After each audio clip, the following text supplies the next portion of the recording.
નમસ્તે મિત્રો. આજે આપણે વાત કરવાની છે બંગાળના ભાગલા. આપણા દેશમાં ભાગલા પાડો અને રાજ કરવાની નીતિ જો શરૂઆત કરી હોય તો એ કરજનને કહી શકાય. આપણે સૌ પ્રથમ 1905ની અંદર છે એ બંગાળની અંદર સૌ પ્રથમ છે એ બંગાળના ભાગલા પાડવાની વાત શરૂ કરી. 1999 થી 1905 સુધી વિશાળ બંગાળ છે એ પ્રાંત વહીવટ કાર્યક્ષમતા લાવવા બહાના બંગાળમાં રાજધાની ઢાકા અને પશ્ચિમ બંગાળની રાજધાની કોલકાતા એમ બે ભાગલા પાડ્યા. એટલે એવું કીધું કે બંગાળ વિશાળ છે એટલે અમારે વહીવટ થતો નથી, એવું બાનું કાઢીને છે એ બંગાળના ભાગલા છે શરૂ કર્યા. એની પાછળ કરજનનો જો ઈરાદો જોઈએ આપણે તો કરજનના ઈરાદા સમગ્ર ભારતનો સૌથી વધુ જે જાગૃત બંગાળી પ્રજા હતી એની અંદર હિન્દુ અને મુસ્લિમ પ્રજાની એકતા તોડવાનો મેઇન કામ એનું હતું. અને એને છે એ ખાસ કરીને બંગભંગ તરીકે પણ ઓળખવામાં આવ્યો. ટૂંકમાં પ્રજાના ભાગલા પાડો અને રાજ કરો એવી એક પ્રથા છે એ શરૂ કરી. કારણ કે સામ દામ દંડ ભેદ બધી પ્રકારના બંગાળની અંદર છે એ વાયસરો કરજન છે. એ કરજને છે એની શરૂઆત કરી. પશ્ચિમ બંગાળમાં છે બિહાર ઓરિસ્સાના પ્રાંતો મૂક્યા જેની કુલ 5 કરોડ ને 30 લાખ. આ પ્રશ્ન આપણા માટે આઈએમપી છે એટલે થોડુંક આની ઉપર આપણે ધ્યાન આપશું. પશ્ચિમ બંગાળ છે ઓરિસ્સાના પ્રાંતોમાં છે એ ઓરિસ્સા અને જેની અંદર બિહાર. પશ્ચિમ બંગાળમાં શું આવે તો કે ભાઈ અત્યારનું બિહાર અને ઓરિસ્સા, જેની કુલ છે એ જનસંખ્યા 5 કરોડ ને 30 લાખની હતી. જેની અંદર ખાસ કરીને છે એ 4 કરોડ 40 લાખ હિન્દુ અને 90 લાખ મુસ્લિમો હતા. પૂર્વ બંગાળમાં નવા બનાવેલા પ્રાંતો આસામનો પ્રદેશ થોડોક આવતો અને ઢાકા, રાજશાહી અને ચંટગાંવ વગેરે પ્રદેશો મૂકવામાં આવ્યા. જેની કુલ વસ્તી હતી 3 કરોડ 20 લાખ. જે વસ્તીના 1 કરોડ 80 લાખ મુસ્લિમો હતા અને 1 કરોડ 40 લાખ જેટલા હિન્દુઓ હતા.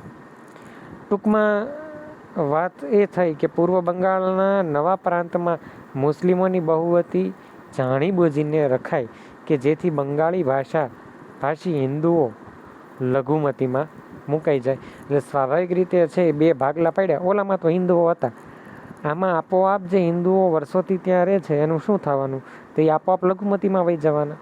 અને મુસ્લિમોની સંખ્યા બંગાળમાં ઓછી હતી એના બદલે વધી જવાની. એટલે ત્યારે એ પ્રદેશની અંદર એમનું રાજ થઈ જવાનું. આમ બંગાળી પ્રજા જ નહીં પરંતુ ભારતના અન્ય લોકો પણ માનવા લાગ્યા કે હિન્દના રાષ્ટ્રવાદનો જુવાળ કે જોરશોરથી જે શરૂ થયો હતો એ રોકવા માટે આ વિભાજન કરાયું. અને આથી 16 ઓક્ટોબર 1905માં બંગાળ પ્રાંતના ભાગલાનો અમલ કરાયો. તે દિવસે સમગ્ર જે બંગાળના પ્રાંત છે એને રાષ્ટ્રીય શોક દિન તરીકે ઉજવવામાં આવ્યો. સુરેન્દ્રનાથ બેનર્જી છે એણે પોતાની બંગાળી છાપામાં એક મોટી અને ભયંકર રાષ્ટ્રીય આપત્તિ દ્વારા છે એ આંખ ખોલવાની વાત કરી કે તમે એ સમજો છો કે ભાઈ ભાગલા પાડે છે એ સરકાર કઈ રીતે પાડે છે. એ માત્ર દેશની જે રાષ્ટ્ર ભાવના ઉભળી છે એને અંદેશો આવી જ ગયો હતો કે ભાઈ ભારતની અંદર જો હવે ટકવું હશે તો પહેલાં બધાની એકતા તોડો. કારણ કે જો એકતા સામે કોઈ પણ વસ્તુ શક્ય છે જ નહીં. ઉદાહરણ તરીકે કોઈ ગામની અંદર છે એ ખૂબ જ બહાદુર વ્યક્તિ હોય જેની સામે આજુબાજુના 25-30 ગામના કોઈ વ્યક્તિની તાકાત ન થાય એની સામે લડવાની, પણ એની જગ્યાએ આખું ગામ એની ઉપર તૂટી પડ્યું હોય તો એ શક્ય જ નથી ને. એવી રીતના અંગ્રેજો ઉપર અત્યાર સુધી ડર જે ભારતીયોમાં હતો એ અંતે છે એ આપણે જોયું કે અંતે એની ઉપર ડર છે એ ભારતીયોમાં વહી ગયો. અને એના અનુસંધાને બંગભંગ અંતર્ગત છે એ 16 ઓક્ટોબર 1905માં વિદેશી માલના બહિષ્કારનું એક આંદોલન ઊભું થયું, જેમાં સ્વદેશી માલનો ઉપયોગનું ઉત્તેજન આપવામાં આવ્યું. જેના મુખ્ય 3 લક્ષણો હતા. પહેલું તો કે સ્વદેશી માલનો વપરાશ, વિદેશી માલનો બહિષ્કાર અને રાષ્ટ્રીય એટલે કે દેશનું શિક્ષણ લેવું. આ આપણે અગાઉના ચેપ્ટરની અંદર ભણી ગયા. આની વાત છે એ આપણે અગાઉના ચેપ્ટરમાં કરી છે. ટૂંકમાં આત્મનિર્ભર બનવાની વાત છે. બંગભંગની લડતને છે એ સ્વાભાવિક રીતે 3 સ્વરૂપે ઉગ્ર અને વ્યાપક બનાવવાનો હેતુ એક લડત સમિતિની રચના કરવા મળી. આજે બંગભંગનું આંદોલનની પૂર્વ શરતો શરૂ થઈ, જેની અંદર સુરેન્દ્રનાથ બેનર્જી, બિપિનચંદ્ર પાલ, એ સિવાય છે એ રાસબિહારી, આ બધા જ અરવિંદ ઘોષ વગેરે કોંગ્રેસના આગળના જે નેતાઓ હતા એનો સમાવેશ થયો. ટૂંકમાં એ સિવાય છે એ આ ઝુંબેશમાં જાહેર સભામાં પ્રવચનો થયા, સરઘસો થયા, દેખાવો શરૂ કર્યા અને સ્વદેશી માલને ઉત્તેજન આપવા માટે વિદેશી માલનો બહિષ્કાર કરવામાં આવ્યો. 1 વર્ષ માટે છે આખું જે વર્ષ હતું 1905નું, એને 1 વર્ષ માટે રાષ્ટ્રીય શોક જાહેર કરવામાં આવ્યું. સરકારી હોદ્દાનો ત્યાગ કરવાની અપીલ કરવામાં આવી કે ભાઈ તમે સરકારી હોદ્દાઓ છે એની પરથી દૂર થાવ. એ સિવાય આંદોલન ચલાવવા માટે ખૂબ મોટું ભંડોળ એકઠું કરવામાં આવ્યું, સ્વયંસેવકોની રચના કરવામાં આવી વગેરે લોકોને અભૂતપૂર્વક એક એવી રચના ઊભી કરવામાં આવી કે જેના હિસાબે એક આંદોલનની મજબૂતાઈ બને. જો એ સમયે આંદોલનમાં સૌથી મહત્ત્વની બાબત રૂપિયા હતી, તો ત્યારે એવા પણ ભારતના મોટા મોટા ઉદ્યોગપતિઓ હતા કે જેણે રૂપિયા આંદોલનમાં અસંખ્ય આંદોલનની અંદર વાપર્યા.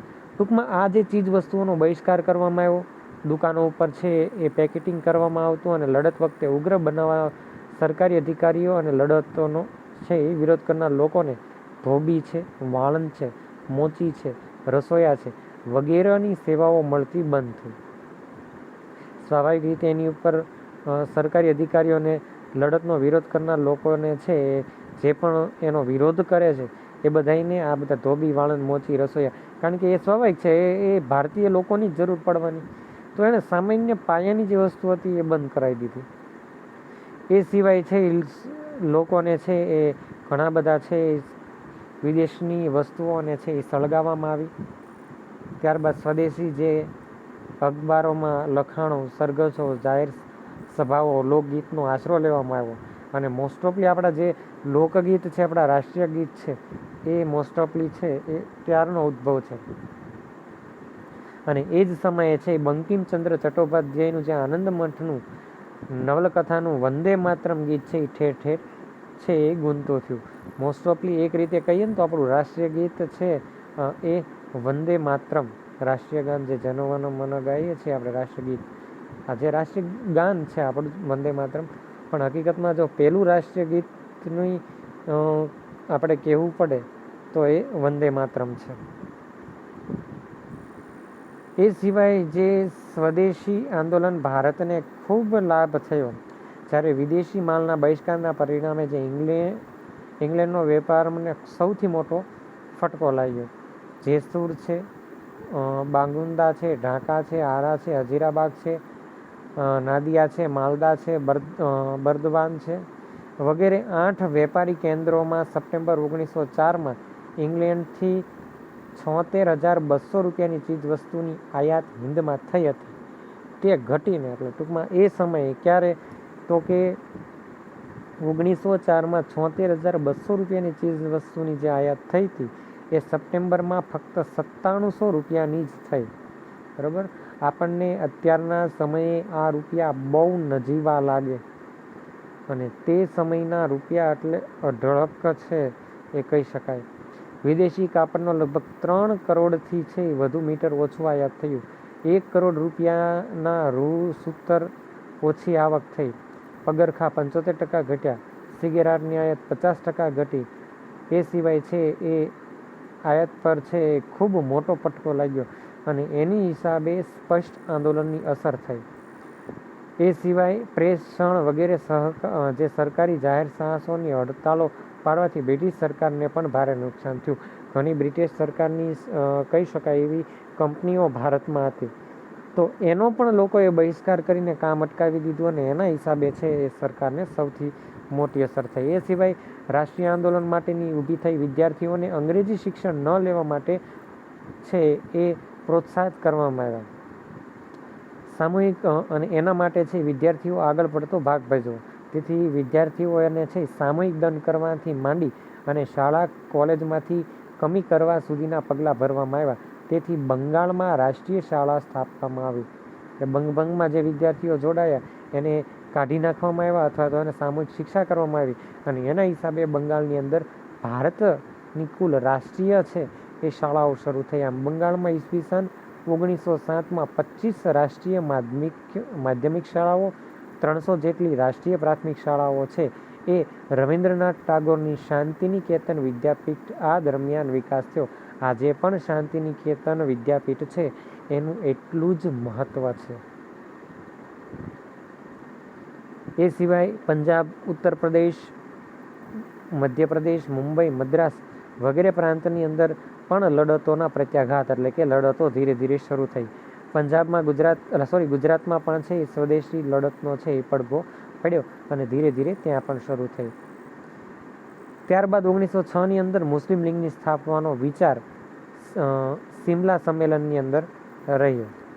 તે સમયે વાઇસરો મિન્ટો અને હિન્દી વજીર મોર્લોએ સાથે મળીને હિન્દ રાષ્ટ્રવાદને કચડી નાખવા યોજના બનાવી.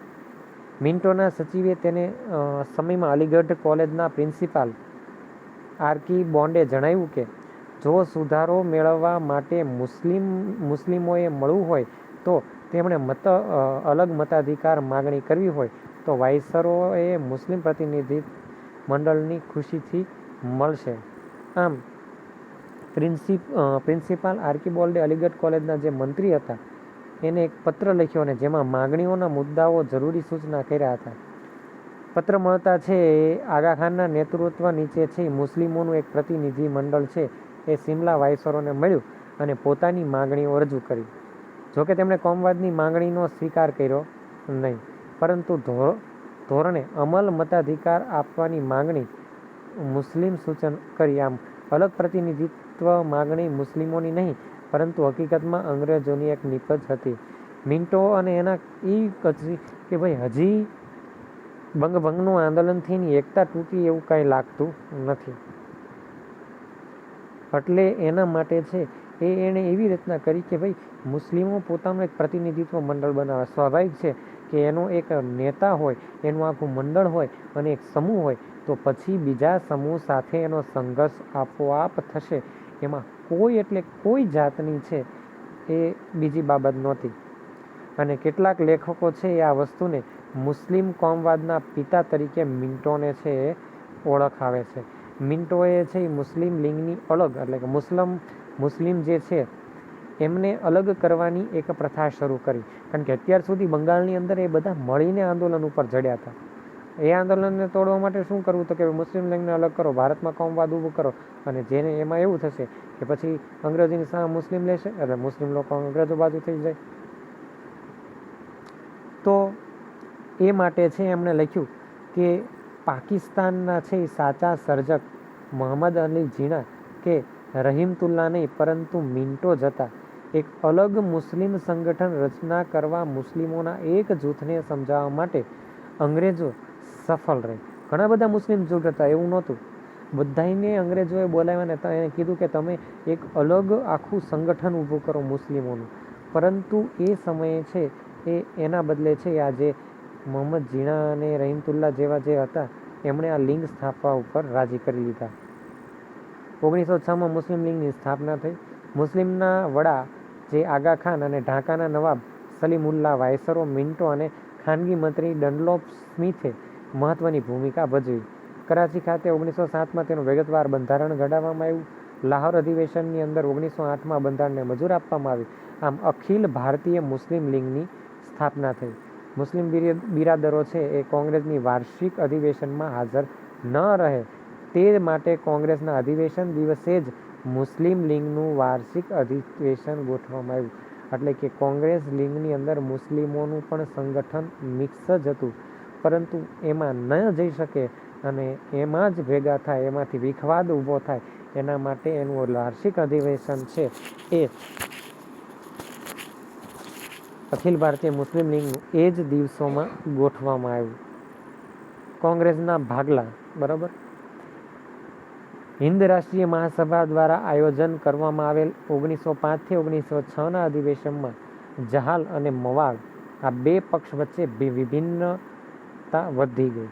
જૂના લોકો હતા અને નવા લોકો હતા, એ બંનેની વિચારસરણી. જૂના લોકો હતા એને શાંતિથી હજી ચલાવવા માંગતા હતા, જ્યારે નવા લોકો એવું માનતા હતા કે ભાઈ ગમે એ થાય, પરંતુ બળથી પણ છે એ આપણે અંગ્રેજોની સત્તા પરથી ભારતને સ્વતંત્ર કરશું. આ સંજોગોમાં 1906ની અંદર કોલકાતા અધિવેશનમાં ઉગ્રતાવાળી બાળ ગંગાધર તિલકનું નામ સૂચવ્યું, જ્યારે મવાળવાદીઓએ દાદાભાઈ નવરોજી અધિવેશનના પ્રમુખ બનાવવાનો આગ્રહ કર્યો. આપણે આખા બધા 21 અધિવેશનની વાત કરી, આપણે એ પણ અધિવેશનની વાત છેલ્લે કરી હતી કે ભાઈ છેલ્લા અધિવેશનની અંદર પ્રમુખ બનવાના હિસાબે આ બંને છે આદર પડે ગયો. ટૂંકમાં સુરતની અંદર મહાસભાના 23માં જે અધિવેશનનું સ્થળ નાગપુર રાખવાનું નક્કી થયું, પરંતુ ત્યાં જહાલવાદી નેતાનો ભારે પ્રભાવ હોવાથી અધિવેશન સુરત મુકામે રાખ્યું. 27 ડિસેમ્બર 1907માં જહાલવાદીઓએ લાલા લજપતરાયને પ્રમુખ બનાવવાની મતમાં હતા, જ્યારે મવાળવાદી છે એ રાસબિહારી ઘોષને પ્રમુખ પદ નિમવાનો દરખાસ્ત કરી. જહાલવાદીઓએ કોલકાતા અધિવેશન પસાર કરવામાં આવેલ ઠરાવો ચાલુ રહે તે શરતે રાસબિહારી ઘોષને ટેકો આપવા તૈયારી બતાવી. એ કોલકાતા અધિવેશનમાં જે ઠરાવો પસાર કર્યા હતા જહાલવાદીઓ, એ આમનામ રહે તો છે એ ભલે, પરંતુ છે એ મવાળવાદીએ આવી કોઈ બાંયધરી આપી નહીં કે ભાઈ તમે કહો છો એ આમ કરશું. અને એ માટે છે બંને પક્ષ વચ્ચે ઉગ્રતા વધી. છેવટે આ ઉગ્રતાનું મારામારીનું સ્વરૂપ ધારણ કર્યું. જહાલવાદીઓએ મહાસભા અલગ થઈ ગઈ અને પરિણામે કોંગ્રેસ જહાલ અને મવાળ એમ બે પક્ષમાં વહેંચાઈ ગયું. સ્વાભાવિક રીતે ભારતમાં સૌથી ખરાબ પરિસ્થિતિ વર્ષોથી આ જ આવી કે જ્યારે અમુક સમય થાય અને કોઈ એનું ક્ષેત્ર વધે ને ત્યારે છે ને આપોઆપ જે મહાન વસ્તુઓ થતી હોય એની અંદર છે એ સૌથી વધારે છે એ શું કહેવાય કે ભાગલા પાડવા અથવા તો એકબીજાનો વિરોધ છે એ સૌથી વધારે છે એ સમયે શક્ય બનતું. એટલે કે વર્ષો પહેલાં જ્યારે કોઈ પણ પ્રજા હતી ને ત્યારે ભારતના રાજાઓ જો એકતાથી ચાલ્યા હોત તો આજે છે એનું સામ્રાજ્ય આધિપત્ય આમનામ રહ્યું હોત, પરંતુ એ ક્યારેય શક્ય થયું જ નહીં, કારણ કે અંદરોઅંદર બાંધવાની અંદરના હિસાબે છે એ ભારતીય સત્તા હંમેશા નબળી પડી. અને 23મું અધિવેશન છે એ પાછળથી મદ્રાસ મુકામે 8 ડિસેમ્બર 1909માં બિહારી ઘોષના વડપણ તળે રહ્યું, જેમાં મહાળવાદી વિચાર જૂથનું પ્રભુત્વ છવાયેલું હતું. જે જહાલવાદી હતા એની અંદર બહુ ભાગ લીધો નહીં. એ સમય પછી જો કોઈ સુધારો આવ્યો હોય તો એ મોરલ મિન્ટો ધારો આવ્યો. અલીગઢના જે મુસ્લિમ યુનિવર્સિટીના પ્રિન્સિપાલ આર્કબોલ્ડે મુસ્લિમ પ્રતિનિધિ મંડળ ખાતે છે એ વાયસરો સમક્ષ મુસ્લિમની માગણીઓ કરાવી. મુસ્લિમની માગણીઓ મંજૂર રાખીને હિન્દી વજીર જ્હોન મોર્લો અને વાયસરો મિન્ટોના અધ્યક્ષપદ નીચે ઘડાયેલ મોલ મિન્ટો ધારો મુસ્લિમોને અલગ મતદાર મંડળ અનુસાર બ્રિટિશ હિન્દના ઇતિહાસના સર્વપ્રથમ વખત ધર્મ અને કોમ કે વર્ગના ધોરણો અલગ મતદાર મંડળ આપવામાં આવ્યું. વર્ગ, ધોરણો અને ધર્મના આધારે છે એ અલગ મંડળો આપવા માટે છે સક્ષમ બન્યું. આમ એક રીતે એમણે હિન્દની અંદર કોમવાદનું એક વિષ પ્રસર્યું, જે કોમવાદનું વિષ આજ સુધી પણ ભારતની અંદર મહદઅંશે જોવા મળે છે. બેવડી અને આડકતરી જે ચૂંટણી પ્રથા છે એને લીધે મધ્યસ્થ ધારાસભાના સભ્ય અને પ્રાથમિક મતદારો વચ્ચે કોઈ સંબંધ જ રહ્યા નહીં. અને એના હિસાબે બંધારવીર કનૈયાલાલ મુનશીએ હિન્દના વિકાસ પામતી લોકશાહી ભાવનાનું ખૂન કરનાર સુધારો ગણાવ્યો. કેમ? કારણ કે એણે બધી જ ધારાસભાઓ અને ચૂંટણી પ્રથા કોમવાદના આધારે હિસાબે છે એ જે પ્રાથમિક મતદારો વચ્ચે કોઈ સંબંધ રહ્યો નહીં, અને એના હિસાબે કનૈયાલાલ મુનશીએ છે એ ખૂબ સારી એવું હિન્દના વિકાસ પામતી લોકશાહીની જે ભાવના છે, લોકશાહી ક્યારે કહેવાય કે જ્યારે પ્રાથમિક વ્યક્તિ એટલે કે સામાન્ય વ્યક્તિના મતનો પણ એમાં અધિકાર હોય અને એના હિસાબે છે એ સુધારો ગણાયો. ટૂંકમાં બંગના રદ અને રાજધાનીનું સ્થળાંતર 1911ની અંદર કરવામાં આવ્યું. ભંગની જે લડત હતી એનો પડઘો છે એ બ્રિટિશ પાર્લામેન્ટનો જબરદસ્ત પડ્યો. પાર્લામેન્ટની પુનર્વિચારણા કરવા માટે 6 વર્ષ બાદ 1911માં બંગાળના ભાગલા રદ કરવાની અંતે ફરજ પડી. 6 વર્ષ સુધી ભંગ આંદોલન શરૂ રહ્યું અને અંતે એને રદ કર્યું. હિન્દીવાસીઓએ આ એક યાદગાર વિજય છે સૌ પ્રથમ મેળવ્યો અને એના માટે એકતા દ્વારા સંગઠિત રહીને આપણે શું સિદ્ધ કરી છીએ તે બોલવાના પુરાવો હતો કે જો આપણે એક રહીશું તો અંગ્રેજોને સંપૂર્ણ આપણે સ્વતંત્રતા પ્રાપ્ત કરી દઈશું.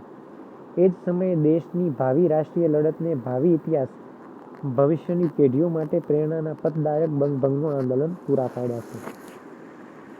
માત્ર બંગનું આંદોલન નહીં, પરંતુ હું તો ત્યાં સુધી એ વસ્તુ કહું છું કે તમે વિચાર કરો એટલા વર્ષોની અંદર 100 વર્ષની વાત કરીએ આપણે 1857થી 1947, 100 વર્ષની આજુબાજુની અંદર છે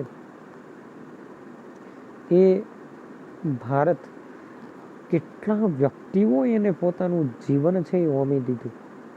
તમે એક વિચાર કરો કે ખાસ કરીને એ સમયે અત્યાર સુધી એ લોકો તો સત્તામાં નહોતા આવ્યા ને. આપણે એવું વિચારીએ કે ભાઈ એ મોટા મોટા નેતા બની અને પછી જ્યારે ભારત સ્વતંત્ર થાય ત્યારે મોટા મોટા પદ ઉપર આવશે. નહીં, એમણે પોતાના જીવન કેટલાય ન્યોછાવર કર્યા, કેટલાય આંદોલનની અંદર પોતે દુઃખ વ્યસ્ત પોતે કર્યું, ત્યારે જઈને આઝાદી મળી. આ બધું ભણાવવામાં એટલા મણા આવે છે કે આપણને અત્યારે સ્વતંત્ર છીએ અને સ્વતંત્ર માટે આપણે ઊભા થઈ જઈએ છીએ, લડત ઊભી કરી દઈએ છીએ. પરંતુ એ લડત કઈ રીતે આપને આઝાદી મળી એ ઇતિહાસ એટલા માટે આપને ભણાવવામાં આવે છે કે ભાઈ આમનો ઇતિહાસ નથી મળ્યો. આપણે છે ને આ ખાલી ભણી જઈએ છીએ અથવા વાતો સાંભળીએ છીએ ને એટલે એનું કોઈ મહત્વ ન હોય. કોઈ આપને એમ કહે ને કે ભાઈ ઓલાના વ્યક્તિના છે એ મૃત્યુ પામ્યા અને એના હિસાબે એ બેભાન થયા, રડવા લાગ્યા. આપણે દુઃખ વ્યક્ત કર્યું છે કે ભાઈ હા હોય લાગણી, પણ એ દુઃખને આપણે મહેસૂસ ન કરી શકીએ. પણ વિચારો એ જ વસ્તુ આપણી સાથે થઈ હોય અને એ જે આપણે દુઃખ હોય એ બીજું કોઈ મહેસૂસ કરી શકતું નથી. તો આવા દુઃખના આધારે પણ ભારતના અસંખ્ય જે ફ્રીડમ ફાઇટર હતા, સ્વતંત્ર સેનાની હતા, એમણે ભારતને છે એ ખૂબ એવું છે એ યોગદાન છે એ આપ્યું.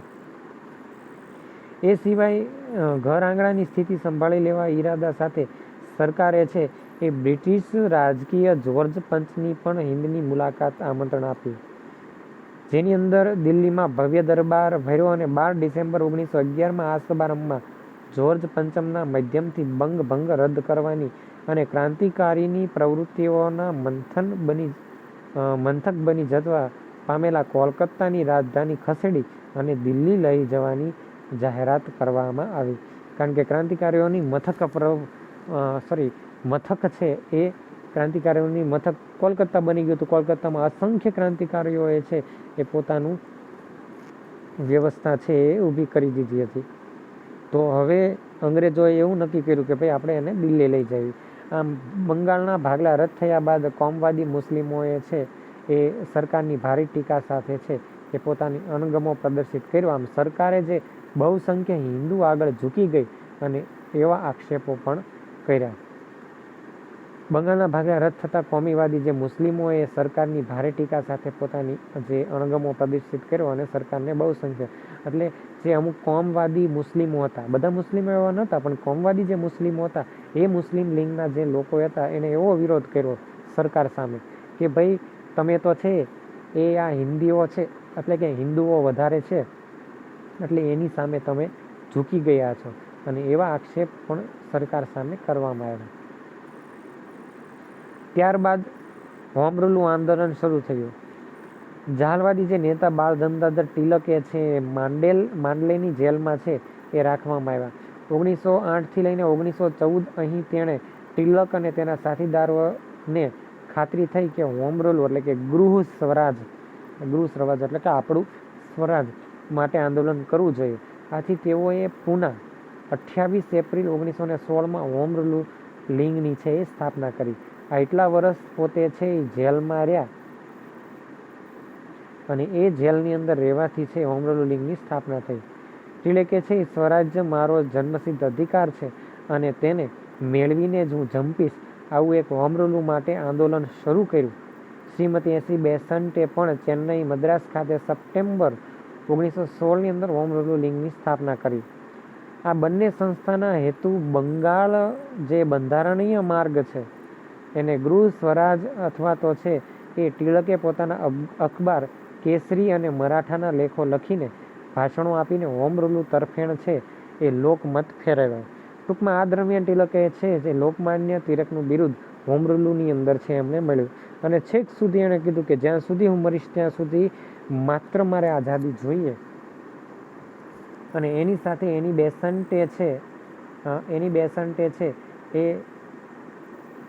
ધ કોમનવેલ્થ સાપ્તાહિક શરૂ કર્યું. ન્યૂ ઇન્ડિયા દૈનિક શરૂ થયું અને કોંગ્રેસ મુસ્લિમ લીગ વગેરે સંસ્થાઓ આ આંદોલનને પણ ટેકો આપ્યો. જે આખું મુસ્લિમ લીગ બનાવવામાં આવી હતી એ લોકોએ પણ આ જે આંદોલન છે કોંગ્રેસે પણ આ આંદોલનને છે એ ટેકો આપ્યો. મોતીલાલ નહેરુ, ચિત્તરંજન દાસ જેવા નેતાઓ પણ આ આંદોલનમાં જોડાયા કે હંમેશા અલગ વિચારસરણી ધરાવતા અને અલગ આંદોલનની પ્રવૃત્તિ કરતા દરેક લોકો આંદોલનની અંદર જોડાયો. ટૂંકમાં સરકાર વિરુદ્ધ લખવા બદલ ધ કોમનવેલ્થ અને ન્યૂ ઇન્ડિયા બંધ કરવાની ફરજ પડી. સરકારે એને બંધ કરાવી દીધું. મદ્રાસ સરકારે જે એની બેસન્ટની ધરપકડ અને 1917માં કરીને છે એ ઉટાકામનના નજર કેદ રાખ્યા. એટલે કે અંતે છે મદ્રાસ સરકારે એવી એસી બેસન્ટની ધરપકડ કરી અને જૂન 1917માં એ ધરપકડ કર્યા બાદ એને ઉટાકામંડ નામના એક નજર કેદે રાખ્યા. બેસન્ટે છે એ મુક્ત કરવા સમગ્ર દેશની માંગણી થઈ. સભાઓ અને સરઘસો ઠેર ઠેર થયા, વિરોધ વ્યક્ત થયા અને આથી બેસન્ટને છેલ્લે સરકારે છોડી દીધું. અંગ્રેજોએ આવા કેટલા નેતાઓને પકડ્યા અને આંદોલનના હિસાબે કેટલા નેતાઓને છોડાવવા પડ્યા, પણ છતાંય અંગ્રેજો પોતાની છે એ કોઈ પણ નીતિને બદલવા તૈયાર હતા નહીં. 10 ઓગસ્ટ 1917માં છે એ બ્રિટિશ સરકારની હિન્દી વજર મોન્ટેગ્યુએ જાહેર કરવું પડ્યું કે બ્રિટિશ સરકારનું ધ્યેય વહીવટતંત્રમાં હિન્દીનું પ્રમાણ વધારવાનું અને તેમજ ભારત જવાબદાર રાજ્યતંત્ર અપનાવવાનું. હોમ રૂલ લીગની શાખાઓ ઇંગ્લેન્ડ અને અમેરિકામાં પણ શરૂ થઈ. વિચાર કરો કે જે આંદોલનની શરૂઆત ભારતમાં થઈ હતી એમ વિદેશની અંદર પણ હિન્દીઓનું પ્રમાણ વધે તે માટે હોમ રૂલ લીગની સ્થાપના ઇંગ્લેન્ડ અને અમેરિકામાં પણ કરવામાં આવી. આજે આપણે અમેરિકાને જુઓ તો અમેરિકાની અંદર આજે આપણું જેટલું ગુજરાત છે ને એટલી ગુજરાત એક આખું અમેરિકાની અંદર પણ વસે છે. આખો એના મેયર પણ ગુજરાતી છે. ત્યાં તમે જાઓ તો તમને પ્રોપરલી અંગ્રેજ જ છે એ દેખાય. સોરી, અંગ્રેજોમાં તમને છે એ ગુજરાતી છે એ દેખાય. તમે ત્યાં જાઓ તમને એમ જ થાય કે આપણે ગુજરાતીમાં આવ્યો. ત્યાંની જે દુકાનો છે એમાં પણ ગુજરાતી બોર્ડ જોવા મળે, ખાવા પીવાનું બધું ગુજરાતી જોવા મળે. તો ત્યાં પણ આખું એક ગુજરાત ઊભું થયું છે. તો આવા આંદોલનના હિસાબે છે એ સમયે છે આંદોલનની શરૂઆત થઈ. આપણે એવા આંદોલનકારને પણ આ ચેપ્ટરની અંદર છે એ જોવાના છે કે જેના હિસાબે છે એ ઘણા બધા પરિવર્તનો છે ભારતમાં એ સમયે. આજે 1901થી લઈને જ્યાં સુધી આઝાદી મળી ને ત્યાં સુધીની એટલી ઝડપે અવનવા આંદોલનો ઊભા થયા કે જેના હિસાબે આપણે જાણી શકાય કે ભારતમાં ઓચિંતાનું એક પોતાનું શું કહેવાય કે સ્વતંત્રતા મેળવવા માટેના છે એ પરિબળો છે એ ઊભા થયા અને એના હિસાબે ભારતને અંતે છે એ સ્વતંત્રતાના આધારે છે એ કોઈ પણ ભોગે ભારતે સ્વતંત્રતા છે એ લીધી.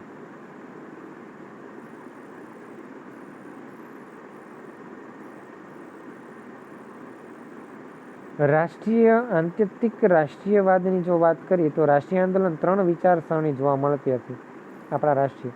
એક ઉદારવાદી એટલે કે મવાળવાદી, બીજા ઉગ્રવાદી એટલે ઝાડવાદી અને ત્રીજું ઉગ્ર અર્થાત અત્યંત ક્રાંતિકારી કે લડો અથવા જીતો. બે જ વાત આધારે છે એ ખાસ કરીને છે એ આ બધી બાબતો છે એ આ 3 પ્રકારના. ઉદારવાદી હતા એ સરકારને સાથે રાખીને કામ કરતા. ઝાડવાદીઓ થોડા ઉગ્ર હતા, પણ સૌથી અર્થાત અત્યંત ઉગ્ર હતા એ ક્રાંતિકારીઓ હતા. પ્રથમ બે નેતાની વિચારસરણીના નેતાઓ છે એ પોતાના ઉદ્દેશોને સિદ્ધ કરવા નિષ્ફળ જવા લાગ્યા. પરિણામે જે નવયુવાનો હતા એમણે બહુ વિચારસરણી કરી, પણ સરકાર જંપ્યું નહીં, અને અંતે છે એ નવયુવાનોએ એક નવો વર્ગ વિદેશી શાસનની ગુલામીમાંથી કોઈ પણ ભોગે બહાર નીકળવા મોટે ભાગે હિંસાત્મક પગલાં ભરી અને આઝાદી મેળવવા આગળ વધ્યો. જે ઉગ્ર ક્રાંતિકારી લડતના લડવૈયા અને માતૃભૂમિ સ્વતંત્ર માટે હસ્તે મુખે બલિદાન આપવા તત્પર હતા. એને કોઈ જરા પણ બીક નહોતી. પોતાની માતૃભૂમિ માટે એ હસતા મોઢે છે એ ફાંસીએ ચડી જતા. આમ એવું કહી શકાય કે તેમણે જે પ્રાણ આપી શકતા ને આમ આઝાદી પ્રાપ્ત માટે એક બીજાનો પ્રાણ લઈ શકે તેવા પણ હતા. કે ટૂંકમાં સામેવાળો જો વધારે વિરુદ્ધ કરે દેશના ઉગ્રતા સામે, તો એ ઉગ્ર કરીને સામેવાળાનો પણ છે એ પ્રાણ લઈ શકે એવા ઉગ્રતાવાદી હતા. ટૂંકમાં જે ઉગ્ર ક્રાંતિકારો હતા એની ચળવળ શરૂઆત કરજણના શાસનકાળમાં થઈ. ચાફેકર ભાઈઓએ પૂનામાં છે એ પ્લેગ કમિશન રેન્ડ અને તેના સાથીદારો એરસનનું ખૂન કર્યું અને તે બંને ભાઈઓને ફાંસી આપવામાં આવી. વિનાયક સાવરકરે પૂનામાં પણ છે એ અભિનવ ભારત સમાજ નામની ક્રાંતિકારી સંસ્થા સ્થાપી. અમદાવાદમાં વાયસરો મિન્ટો અને લેડી મિન્ટો ઉપર 2 વખત બોમ્બ ઝીક્યા. જે 13 નવેમ્બર 1909ની અંદર છે એ 2 વખત બોમ્બ થઈ ગયા, પણ બંને વખતે છે એ બચી ગયા. બોમ્બ પ્રથમ છે એ રાયપુર દરવાજા બહાર અને પછી તરત જ ઓસ્ટ્રેલિયા દરવાજા અંદર છે એ ફેંકવામાં આવ્યા. એટલે કે આ છે એ પૂછાઈ શકે કે પ્રથમ બોમ્બ રાયપુર દરવાજા અને છે એ ઓસ્ટ્રેલિયા દરવાજા તરફ બીજો બોમ્બ ફેંકવામાં આવ્યો. આમ બોમ્બ ફેંકવામાં મોહનલાલ કામેશ્વર એટલે કે ડુંગળી ચોર, જેમને બિરુદ આપવામાં આવ્યું હતું, એમ 2 સાથીઓ એ છે પૂજાભાઈ વકીલ તથા વસંતરાવ વ્યાસ હતા. જોકે સરકારે તેમને છેક સુધી પકડી શક્યા નહીં. ખબર હતી પણ છેક સુધી એને કોઈ પણ રીતે એનો અતપત્તો હતો એને પકડી શક્યા નહીં. એ સિવાય બંગાળની અંદર છે એ સશસ્ત્ર ક્રાંતિ દળની સંચાલન અરવિંદ ઘોષ ભાઈ બદ્રી ઘોષ આ બંને સંભાળી લીધું. સેના તૈયાર કરવાનું કામ જે સશસ્ત્ર પોતે હતા. એ સિવાય વિવેકાનંદના ભાઈ ભૂપેન્દ્ર દત્ત કરી રહ્યા હતા. એ સિવાય જે બારિન્દ્ર ઘોષ હતા એમણે અનુશીલન સમિતિ છે એની રચના કરી. છુપી ક્રાંતિકારી સંસ્થાઓની સ્થાપના કરી. તેમણે થઈ લેફ્ટનન્ટ ગવર્નરની છે એ ટ્રેનને બોમ્બથી ઉડાવી મૂકવાનો પ્રયત્ન કરવામાં આવ્યો. જે લેફ્ટનન્ટની અને એ સાથે એના સાથીદારોની આખી જે એક ટ્રેન જતી હતી, એ જે ડબ્બો હતો એ ડબ્બો ઉડાવવા માટે છે એ 1907ની અંદર છે ડિસેમ્બરની અંદર એમણે બોમ્બથી છે એ આખો ઉડાવી મૂક્યો. અને એ રીતે ઢાકાના મેજિસ્ટ્રી કિનફોર્ડ્સ પર બોમ્બ ફેંકવાનું કાવતર માટે છે ખુદીરામ બોઝ અને પ્રફુલ્લ ચાકી નામના 2 બંગાળી અંતે 1908ની અંદર પકડાઈ ગયા. પ્રફુલ્લ ચાકી તો ત્યાં જ રિવોલ્વર વડે આપઘાત કરી લીધો, કારણ કે એવું ઈચ્છતા હતા કે હું મરીશ તો મારી જાતે, બાકી અંગ્રેજોના હાથે તો ક્યારેય નહીં મળું. પરંતુ ખુદીરામ પર છે એ કામ ચલાવી તેમને છે એ ફાંસી લટકાવવામાં આવ્યા. ટૂંકમાં ખુદીરામ પર છે એ એને પકડી અને અંતે એને ફાંસીએ ચડાવવામાં આવ્યા. એ સિવાય કોલકાતામાંથી બોમ્બ, ડાયનેમાઇટ, કારતૂસ વગેરે પકડાયા અને એ સંબંધમાં અરવિંદ ઘોષ, બદ્રીનાથ ઘોષ, હેમચંદ્ર દાસની ધરપકડ કરવામાં આવી. જ્યારે કનાઈ દત્તને છે એ ફાંસી આપવામાં આવી. પકડાયેલા જે રવિન્દ્રનાથ ગોસાઈ છે એને તાજનો સાક્ષી બન્યો, પરંતુ તે કબૂલાત આપે તે પહેલાં જ તેને છે એ સાથીઓએ તેને વીંધી નાખ્યો. આમ ખુદીરામ પકડનાર પોલીસ ઇન્સ્પેક્ટર નંદલાલ તથા પોલીસ પ્રિન્સ્પેક્ટર આશુતોષ વિશ્વાસને ગોળીએ દેવામાં આવ્યો. ટૂંકમાં જે ખુદીરામ બોઝને પકડીને ફાંસી આપ્યો એના જે 2 વ્યક્તિઓ હતા મેઇન, એ બંનેને છે ગોળી દઈને ઉડાડી દેવામાં આવ્યા. ટૂંકમાં કોઈ પણ રીતે છે એ શૂરવીરતાથી પણ છે એ ભારતીય યુવાનો પોતે કોઈ પણ જાતની ચિંતા કર્યા વગર, આજે આપણા સૈનિકો કોઈ પણ જાતની ચિંતા વગર છે એ પોતે બલિદાન આપે છે, એવી રીતના છે એ આ લોકો પણ બલિદાન આપવા શરૂ થયા. એ સિવાય પંજાબના જે ક્રાંતિકારી પ્રવૃત્તિની છે એ બળવત્તર બની. કેટલાક પંજાબી જે ક્રાંતિકારી યુવાન ગવર્નર જનરલ હાર્ડિઝનનું છે એ ખૂન કરવામાં કાવતરામાં અમુક પકડાયા. તેમાંના 4 ફાંસી આપવામાં આવી. મદ્રાસ અને પોંડિચેરી અત્યંતિક પ્રવૃત્તિ કેન્દ્ર હતા. તિરુનેલવેલીમાં વંચી આયેલ ડિઝાસ્ટ્રિક મેનેજર્સ આશોનું ખૂન કર્યું. બંગાળમાં રાષ્ટ્રીય મહારાષ્ટ્ર, ઉત્તર પંજાબ, રાજસ્થાન, બિહાર, ગુજરાત, મદ્રાસ, ઓરિસ્સા વગેરે પ્રાંતોમાં ક્રાંતિકારી પ્રવૃત્તિ ચાલી અને આ બાબતની નોંધ લેવી કે ક્રાંતિકારીઓ જે આડેધડ ગોળીઓ ચલાવી નહોતી, પરંતુ અંગ્રેજોએ અધિકારીઓએ ભારતના લોકો પર અત્યાચાર ગુજાર્યા.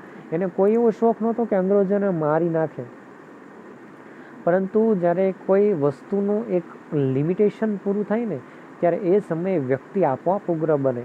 જે વ્યક્તિએ જિંદગીમાં હથિયાર ઉપાડ્યો ન હોય ને એ વ્યક્તિ છે એ પોતે છે એ સક્ષમ બનીને છે એ ગમે ત્યારે છે એ પોતે હથિયાર ઉપાડી શકે.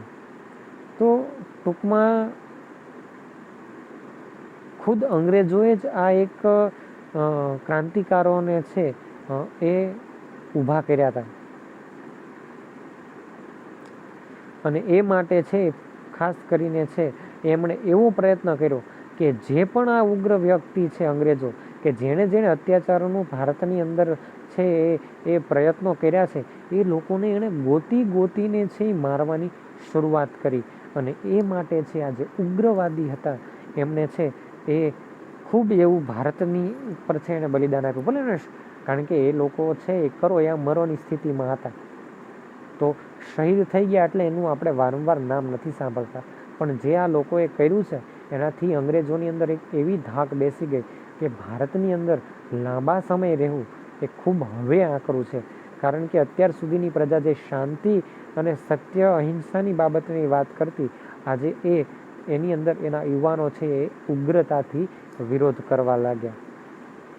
તો આવા અસંખ્ય ફેરફારો છે એ તાત્કાલિક થવા લાગ્યા. વિદેશી જે અત્યંતિક ઉગ્ર રાષ્ટ્રવાદી જે પ્રવૃત્તિ વિદેશમાં શરૂ થઈ એની વાત છે એ આપણે આવતા લેક્ચરની અંદર કરશું.